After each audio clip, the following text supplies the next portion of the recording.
Juste avant de vous passer la parole, moi j'ai une proposition à vous faire. Il faut s'emparer de ce film et d'en faire une arme de combat.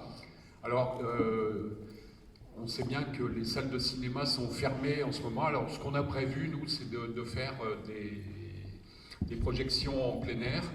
Donc, il y en a 2 qui sont prévues dans la région. Alors, là aussi, si la crise sanitaire nous le permet, on devrait faire 2 projections successives le 14 mai à Aix-en-Provence et le lendemain 2 projections successives à Marseille, donc 21h et 23h. Et moi, ce que je vous propose, c'est que vous envoyez tous une lettre à votre député en lui disant que vous lui offrez le cinéma. On vous remboursera pour les frais.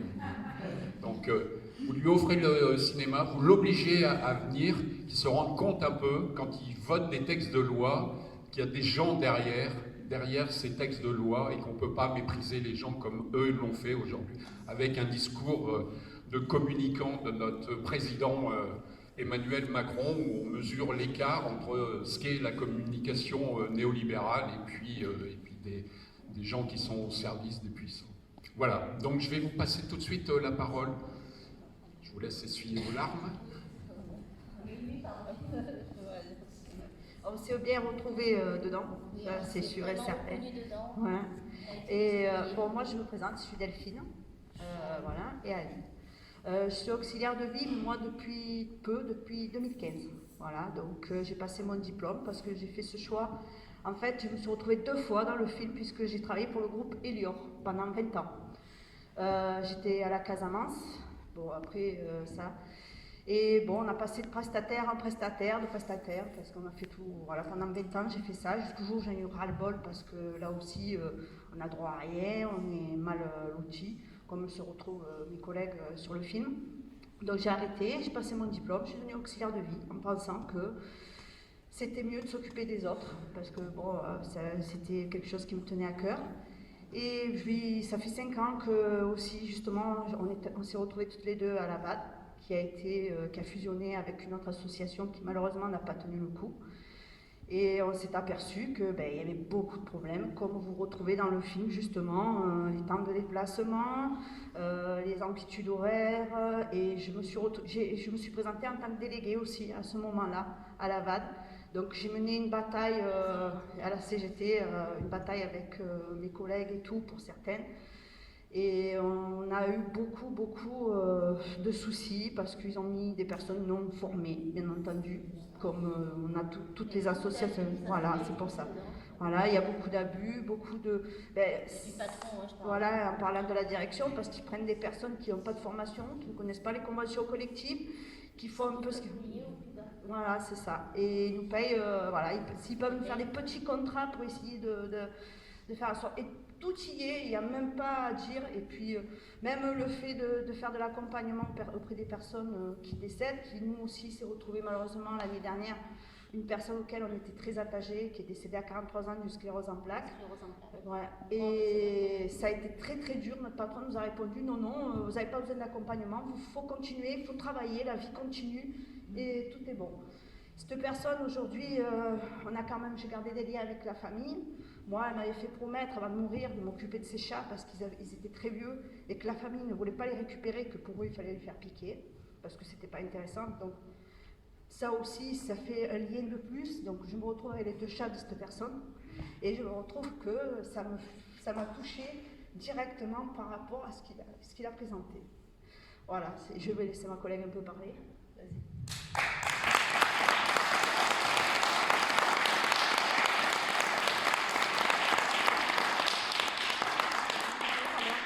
Je me prénomme Aline, je suis AVS aussi également, diplômée d'État depuis 2006. Je travaillais avant d'être à domicile, j'ai travaillé dans une EHPAD pendant 14 ans et demi. Ceci dit, j'ai voulu changer de voie, parce que les personnes âgées, Ah pardon, excusez-moi. Donc, comme je disais, les personnes âgées, j'étais au plus près, puisque j'étais dans un service de fin de vie. J'ai décidé de changer de métier, c'est-à-dire de m'orienter plus vers l'aide, je suis aide médico-psychologique aussi. diplômée d'État aussi, et ce fait que j'ai atterri justement pour la VAD, qui a été c'est ça, hein, la VAD pendant 6 ans.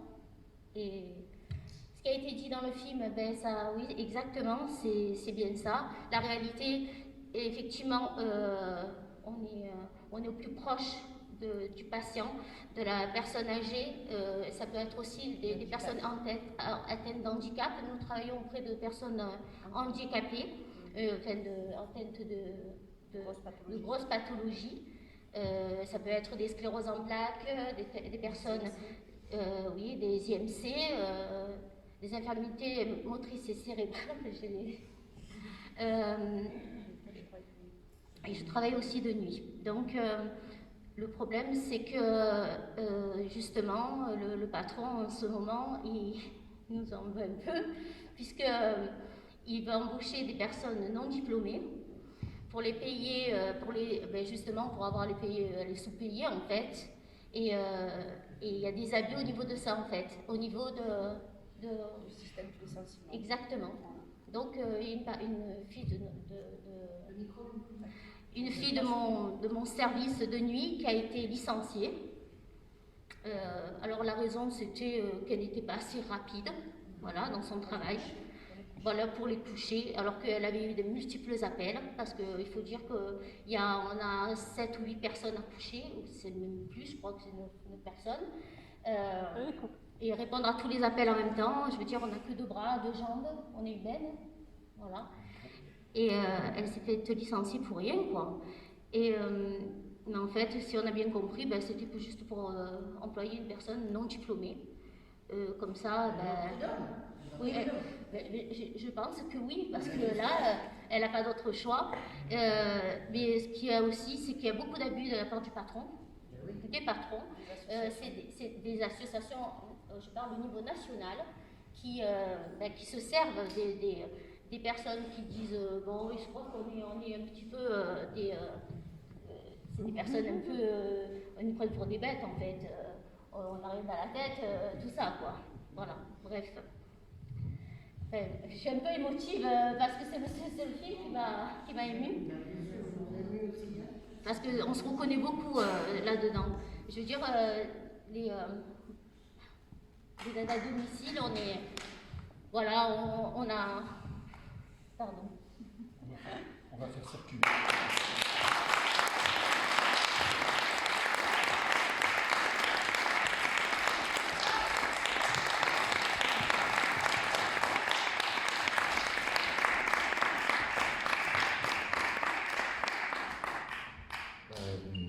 Bonjour à tous, Christophe, et à toutes, merci Cathy. Bonjour à toutes, c'est plus facile comme ça, pas besoin du tous, on est d'accord. Et je le fais souvent, hein, ça vient facilement. Moi, je remarque une chose quand même. En tout cas, félicitations, merci pour cette représentation. Et Debout les femmes, c'est comme toutes, voilà. Enfin, je veux dire, il y a des gens comme ça qui sont dans l'ombre. Enfin, ce que je voulais dire, moi, en tant qu'intermittent du spectacle qui travaille, je suis un technicien de l'ombre. On est des gens qui sont dans l'ombre, comme les gens qui travaillent dans les hôpitaux, comme ça, qui sont derrière les médecins, qui sont derrière les infirmières, qui sont derrière, qu'on ne voit jamais apparaître, et qui servent à tout le monde. Et notre combat aujourd'hui aussi, je pense que c'est ça aussi. C'est tous les gens qui sont derrière les écrans, derrière les rideaux, derrière les choses. Bien sûr, il y a des artistes qui vont au César, qui vont au truc comme ça, des musiciens qui vont aux victoires de la musique, mais le spectacle, c'est énormément de monde. Et en delà du spectacle, il y a des gens qui nous nourrissent, qui nous soignent, qui s'occupent de nos enfants, qui s'occupent de nos femmes, enfin de tout le monde. Et c'est ça qui est important. Et on en revient même à nos demandes actuellement, de nos revendications, c'est que le droit pour tous de travailler, voilà quoi. Je ne sais pas, mais on en a des tas, mais en fait c'est ça qui est beau dans ce film, et moi aussi j'ai une larme aux yeux, quoi. Voilà. En tout cas, c'était très beau et ça touche. Le combat, il est là. Merci.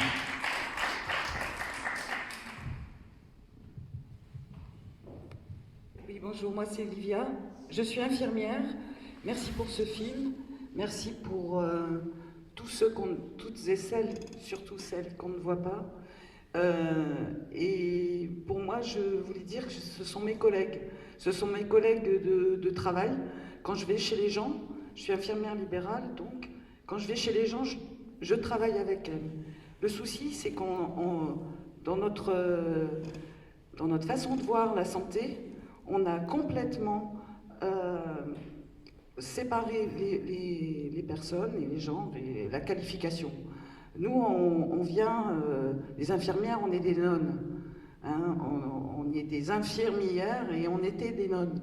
On est devenu infirmière parce qu'on a eu une qualification, parce qu'on a eu un diplôme. On a réussi à travailler dans le soin à l'extérieur parce que les médecins ont eu besoin de nous, ont eu besoin d'assistantes dans les années 60. Et on a signé une convention avec la sécurité sociale. Nous, pour tout ce qu'elles font, on est payé. Alors on n'est pas payé beaucoup, on est payé à l'acte. Mais une toilette, c'est 18,40 € de l'heure, en sachant que vous enlevez au moins 50%. Voilà. Et donc on a sous-catégorisé les personnes. Ce qu'il faut faire maintenant, c'est ça, c'est requalifier ces personnes-là, ces travailleuses, qu'elles soient intégrées quand c'est à l'hôpital, qu'elles soient intégrées dans le personnel de l'hôpital, qu'elles redeviennent fonctionnaires. À l'école, c'est pareil, qu'elles soient reconnues. Elles ont le salaire à la qualification dans ce qui est à l'hôpital, dans l'éducation nationale. Et que ces associations privées payent vraiment des cotisations sociales, augmentent leur salaire. Et moi, je suis très fort à la théorie de trio, c'est le salaire à la qualification personnelle. On commence dès 18 ans, 1 700 € net, jusqu'à 5 000 € net, pas plus, pas moins. Et on continue tout au long de la vie. Comme le dit en ce moment les mecs de la CGT, on a un salaire attaché à la personne. Voilà. Parce que c'est inadmissible. Moi, ça m'a fait chialer, ça me fait encore pleurer parce que je me suis reconnue dans toutes ces femmes. En tant que personne aussi, étant maman et ayant eu une enfant polyhandicapée, j'ai dû salarier des personnes, des auxiliaires de vie. J'ai été intermittente de santé avec l'annexe 4. Et heureusement qu'il y avait l'annexe 4, je pouvais payer quelqu'un qui garde mon enfant, salarié. Et je redevenais en même temps entrepreneur. Non mais c'est complètement fou le système dans lequel on vit. Il faut se relever là. Il faut arrêter. C'est exactement les mêmes soucis qu'on a dans toutes les catégories socio-professionnelles. C'est dément. Et moi, ça me fait chialer. J'ai la rage. J'ai la rage. Ça fait 45 ans que je fais ce boulot de merde. Je suis en maladie. J'ai pas droit à l'accident de travail et je suis conventionnée. Alors imaginez ces filles. Mais c'est une horreur. Mais comment on fait pour se lever tous les matins pour ne pas être dans la rue et demander le salaire à la qualification personnelle? Je veux dire, je comprends pas là. Je comprends plus. Voilà. Donc merci d'être là. Voilà, je fais partie de l'équipe des occupants et des occupantes du Merlan. Et voilà, je voulais juste apporter un petit témoignage personnel et rendre un hommage encore appuyé à toutes ces personnes. Il y a une quinzaine d'années, mon papa a fait un AVC. Et donc, pendant 12 ans, des personnes sont venues tous les matins pour lui faire sa toilette.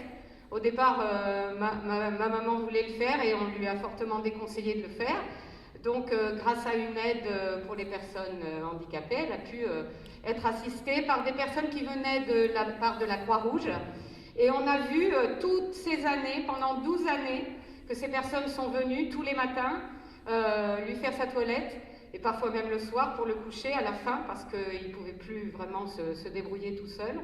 On a vu les conditions de travail de ces personnes se dégrader, même au sein d'un organisme comme la Croix-Rouge, qui est censé être un organisme humaniste, hein, et qui en fait se cache derrière tout ça pour donner des conditions de travail épouvantables à ses employés. Donc voilà, je tiens à témoigner aussi de ça.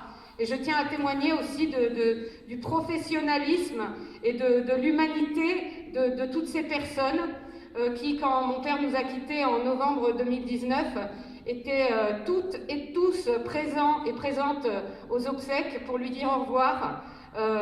Vraiment, et qui gardent encore le contact avec ma mère.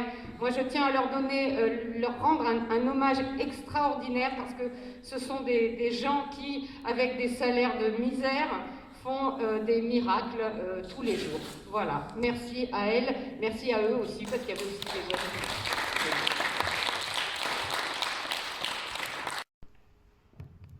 Merci. Alors, comme tout le monde, je pense, j'ai été fortement ébranlée par cette mise en lumière de la honte de la République vis-à-vis de ces députés qui, d'un revers de la main, balayent des amendements qui sont proprement promis à réévaluer la dignité des gens qui travaillent, de ces femmes qui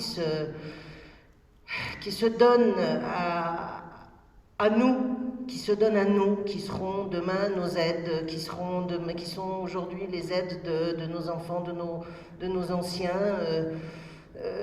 Et franchement, qu'on ne revalorise pas ces femmes, que ce soit des femmes de ménage qui viennent tous les jours le matin, 4h à 5h faire, c'est complètement scandaleux d'avoir des amplitudes horaires aussi stupides. Parce que c'est du temps aussi sur le trajet, c'est des impossibilités d'aller chercher les enfants à l'école, c'est une vie personnelle qui est amputée de toute décision logique. Comment est-ce qu'on peut continuer à travailler dans ces conditions-là et continuer à le faire sans se rebeller collectivement? Il y en a qui le font. Mais effectivement, à chaque fois, on va, et je suis désolée encore d'enfoncer le clou, mais on y va en tant qu'organisation syndicale. On va soutenir des mouvements. Mais pour que les mouvements existent, il faut que les personnes individuellement s'organisent aussi et se collectivisent. C'est-à-dire qu'il faut débusquer les hontes. Comme pour le viol, il faut que la honte change de camp. Voilà, il ne faut pas penser qu'on est des gens de peu, que c'est notre salaire parce que ce n'est pas autre chose qu'on mérite. C'est faux. Je trouve ça scandaleux. C'est d'une honte sans nom. Je suis ulcérée. Évidemment, j'ai pleuré. Évidemment, c'est pas possible de voir des gens pareils, des femmes qui se donnent à ce point, alors qu'elles ont aussi des enfants à charge, bien souvent seules, et qu'elles peuvent vivre décemment avec 750 €. 2 enfants. Alors, mais on est où? On est où? En 2021, en France? Mais c'est ça, il faut vraiment qu'on soit extrêmement collectif et collective. On le dénonce lors des 25 novembre contre les violences faites aux femmes, on le dénonce lors du 8 mars, mais ça ne suffit pas, la preuve. Donc il faut vraiment, effectivement, là on allait faire des lettres à nos députés pour les revendications qui sont les nôtres actuellement. Je pense qu'il faut y ajouter aussi celles des précaires dont on ne sait pas les visages, dont on ne connaît pas les visages. Et là c'est l'exploitation, mais les précaires exploités. Mais derrière les précaires, qu'est-ce qui se cache? Ce sont des vies humaines, parce que les précaires c'est un mot, hein, et on y met ce qu'on veut. Donc là vraiment, je pense qu'il faut qu'on profite de ce moment de lutte commune pour mettre en exergue véritablement et lister tous les métiers qui sont déshumanisés et qui sont mis comme ça en dehors de toute dignité humaine et de conventions collectives. Mais moi, je vais mettre le feu à Honnête, parce que ça, franchement, Honnête, c'est vraiment des enfoirés de première. Hein. C'est pas les premiers, parce que c'est dans tous les services où Honnête fait des bénéfices sur le dos des salariés qui travaillent pour eux. Mais tout ça, il faut vraiment que tout le monde en ait conscience, et il faut qu'on le fasse, et qu'on soit très nombreux à aller contre ces mises en place de décisions salariales qui n'en sont pas. Enfin, c'est impensable que ça continue encore maintenant dans ces mesures-là. Enfin voilà, c'est un cri. Beaucoup de femmes qui ont peur de prendre la parole face à des hommes parce qu'elles ont subi des choses qui les empêchent de prendre la parole. Et je pense qu'il ne faut pas oublier ce combat, justement, sur les réunions en non-mixité, pour que la parole des femmes ne soit jamais oubliée. Voilà. Ce projet de loi à 2 personnes qui, au départ, n'avaient pas grand-chose choses à faire l'une avec l'autre et qui ont fini par trouver un terrain commun, c'est quand même vachement bien. Tous ces mois de travail, balayés d'un revers de main, avec un mépris épouvantable, et c'est quand même du gaspillage d'argent au départ. Hein? Ces gens cautionnent le fait de produire des commissions qui vont travailler sur un sujet précis, et quand ces personnes qui ont travaillé, qui ont rencontré des gens, qui ont élaboré un projet de loi adapté à ce qu'ils ont vu, se font traiter de cette manière, c'est pas scandaleux ça? Ça c'est scandaleux. Et à chaque fois que je vois Ruffin à l'Assemblée qui se fait dégoûter, qui se fait virer comme ça avec ce mépris, ça me révolte, c'est épouvantable quand même de voir ça. Et ça, est-ce qu'on ne pourrait pas essayer non plus de le changer d'une manière ou d'une autre? Ce sont nos employés, ces gens. Ce sont nos employés. C'est nous qui les avons élus, soi-disant. Donc, il y a quelque chose à faire aussi de fondamental de ce côté-là. Hein? Ils les font travailler et après, ils leur disent que leur boulot, c'est de la merde, en gros. Hein? De comment elles s'occupent des personnes, pour parler de comment elles se débrouillent pour vivre, faire vivre. Celle qui dit je touche 800 €, j'ai 850 €, j'ai 450 € de loyer et le reste, c'est priorité à ma fille. S'il y a des mots comme ça qui sont... C'est invraisemblable et personne ne peut parler mieux que ça. Excusez-moi, j'ai l'habitude je suis musicienne, j'ai l'habitude de travailler avec l'émotion, de la canaliser, mais de voir cette vérité qui saute comme ça à la face, il n'y a rien de plus fort. Et ça, en fait, c'est des témoignages comme ça qu'il faut montrer, c'est ça qui décrédibilise en fait. Cette Assemblée nationale qui ressemble à rien de ce qu'on vit en fait, qui n'a rien à voir avec le réel, que des gens de pouvoir qui se partagent des recettes de quenelle au crochet dont on n'a rien à foutre en fait. C'est vrai, il faudrait que ces gens, moi, mon papa dont je vous parlais tout à l'heure, me disait tout le temps quand j'étais petite, comment veux-tu, ma fille, que des gens qui ont toujours vécu dans des palaces, qui ont toujours été servis, qui ont toujours vu leur moindre désir exaucé, comment veux-tu que ces gens soient au jus de ce qu'on vit nous, les petites gens? C'est impossible, voilà. Donc il suffirait simplement que, ok, tu veux être élu, et ben d'abord tu vis pendant 1 an avec le SMIC, comme ça tu sauras de quoi tu parles, voilà. J'ai bien évidemment été très émue par ces témoignages qui peuvent que nous toucher. Moi, ce que j'ai retenu quand même de ce film, c'est, Ruffin, il dit plusieurs fois, moi je fais des propositions de loi, je me fais bouler à chaque fois, donc ça en fait parler quand même, mais ça ne marchera pas si derrière il n'y a pas la pression, il n'y a pas l'organisation. Et moi, c'est pour ça que je suis là, moi c'est pour ça que j'occupe j'occupe tous les théâtres en France, j'occupe tout, et que je suis pour qu'on occupe tout, et que ça déborde de tous les côtés, c'est lui, parce que c'est pour ça qu'on a là, c'est pour foutre la pression.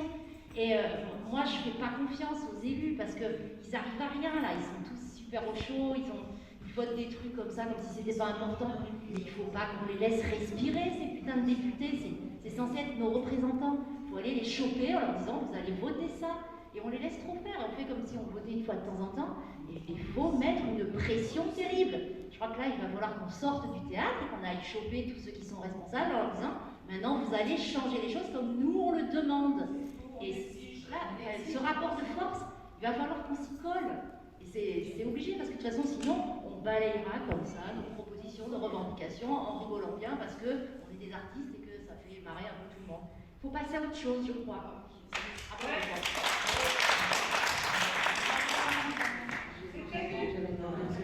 Comme j'avais demandé aussi, je suis à côté de Magali, je rebondis sur ce que tu viens de dire. Pour exemple, juste, en dehors du fait que les députés communistes reversent en fait leurs émoluments à leur parti. Juste ça.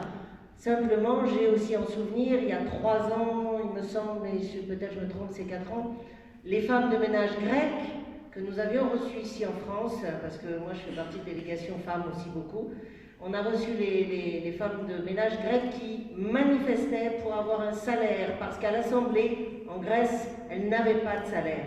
Eh bien, elles ont tenu ensemble plusieurs mois et elles ont obtenu gain de cause. Et elles ont fait, mais justement, une œuvre européenne et pas seulement dans leur pays. Donc ça a été vraiment, puisqu'on les a reçues de pays, enfin, pays après pays, et elles ont gagné. Elles ont gagné la réintégration de toutes les femmes de ménage, parce qu'il y en a qui devaient être licenciées, mais elles ont gagné collectivement. Et je rejoins Magali, comme je le disais tout à l'heure, il n'y a que le collectif qui fonctionne, le rapport de force ne peut pas être autrement que collectif. Moi, je voulais juste prendre la parole pour rappeler le fait que c'est pas, on n'a pas à attendre qu'ils changent les choses, même si on allait les chercher, c'est à nous de changer les choses et c'est à nous de prendre le pouvoir et qu'il n'y ait plus que de changer les choses et de faire qu'il n'y ait plus que ces hommes blancs bourgeois qui soient à l'Assemblée, qui décident de tout.